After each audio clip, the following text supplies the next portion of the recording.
Okay, so this is my third take. It's really hard for me to train and video at the same time, so it's hard to see what we're doing in action. Maybe when Anissa gets here, she can help film.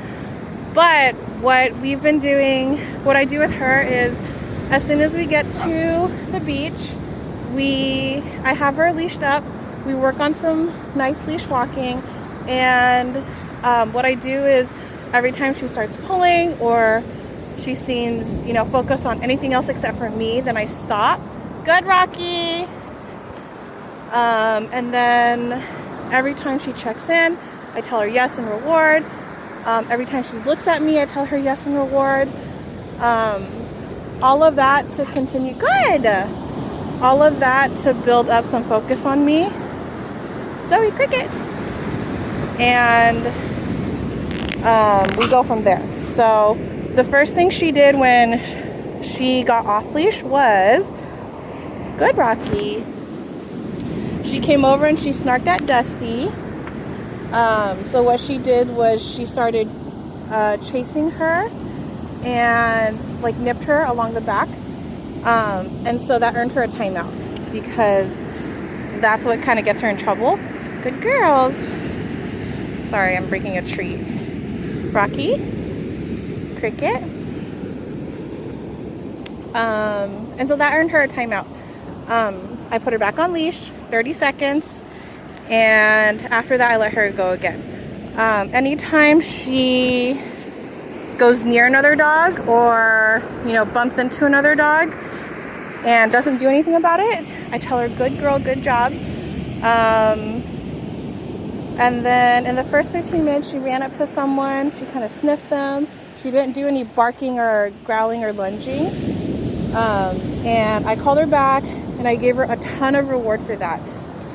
And what that looks like is I have these little treats and I break them into very small pieces. I'll show you how small I break them into. Ooh. Like that small. Sorry, it's blurry. Rocky. And I give her a bunch of those pieces. I would say 8 to 10 of those pieces. Cricket. Because I want the reward to be kind of a jackpot for her and to make an impression. So her running up to someone and not being weird about it. Good. Very good. That I will heavily reward. And then what she just did was, Rocky, she was just chasing Dusty. And she was very nice about it. She didn't make any contact. So again, that's something I would heavily reward. Because we know how she likes to get amped up and then get upset at other dogs. She did have a really small tiff with Cricket because Cricket's feisty and she was telling Rocky that she had had too much. And Rocky decided not to back down, but instead to instigate further.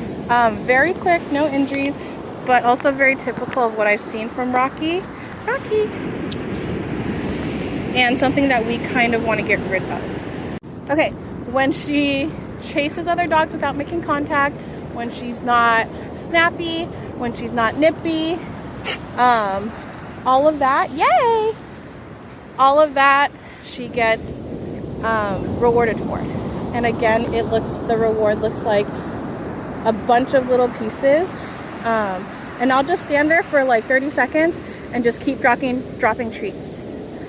So this is one dog she played with earlier.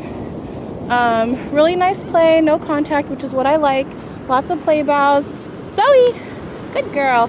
She is a little intense. So I do like to have her take breaks also. Rocky! Rocky! Yay! Very good. Very nice. So taking breaks for her looks like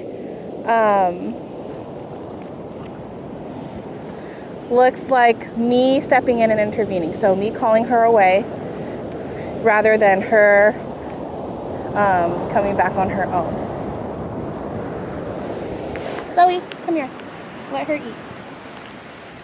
So those are kind of two of the big things that we're working on, is running up to strange dogs, running up to strange people, not freaking out about it. Big reward when she makes good decisions. And then same with interacting with other dogs. So She's had a couple times where you can see Dusty kind of likes to run around like a crazy person, and Rocky kind of feeds off of that. So what I want to teach her is that just because somebody else wants to act crazy doesn't mean that you need to go in there and, you know, control it or tell it to stop or be upset about it. So right now my criteria for her is when she makes good decisions, when she chases another dog without making contact. Dusty, come here! When she, sorry, one second. So check-ins I'll reward, whether it's coming in to say hello to me, whether she's distracted. Good, very good. Things like that where she kind of does a drive-by and sniffs another person and then decides to just walk away. All of that is good stuff. Good dog. Zoe. Good, you guys. Yes. So for her, it's just a lot about teaching her that when she sees something, whether it's other people, other dogs, good girl, to not get so amped up about it, and make good decisions instead. Because she does do a lot of good stuff, and I think part of it is that she's not being like heavily rewarded every single time, at least for now. If she's not being heavily rewarded for it every time, she kind of stops doing it, and that's where it gets challenging in a group setting. Rocky! Hey, let's go! So there was just one thing where she was very intense about playing, good girl, very intense about playing with Levon, her old buddy. But when I asked, she was able to come back all by herself, so that was awesome. And one last thing is the shaking off.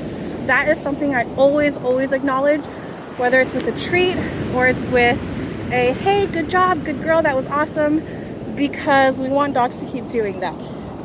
What that does is it literally shakes off any sort of tension that they've built up, any sort of stress from playing hard with a good friend. Rocky, come here.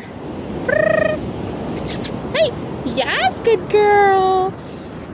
Playing hard with a good friend. Good dogs. Or even just, you know, sniffing a new dog on leash. Rocky, yes. And then another thing I don't want her to do is to be staring at dogs that she sees way across the beach, because that can be construed between dogs as rude. Yes, very good. So looking at dogs, not staring at them, breaking that eye contact, and then me kind of interrupting that if she needs help doing so. Yes, very good. So things like where she just looks at the dog and then looks away, all of that is good stuff. One last thing I wanted to add, I'm sure you kind of know this already. Good job. But Rocky is one of those where in group, she's kind of higher maintenance. And for now, she needs a lot of, like, you have to kind of be on her in group, where you have to be acknowledging the good things that she's done right. You need to be managing situations where she might get in trouble. You know, you might have to grab the leash if she's getting to be too much, that kind of thing. So with Anissa's group, I'm hoping all of the good stuff translates over, but it's still going to be work for Anissa in order to kind of manage and keep rewarding all the good stuff that she does.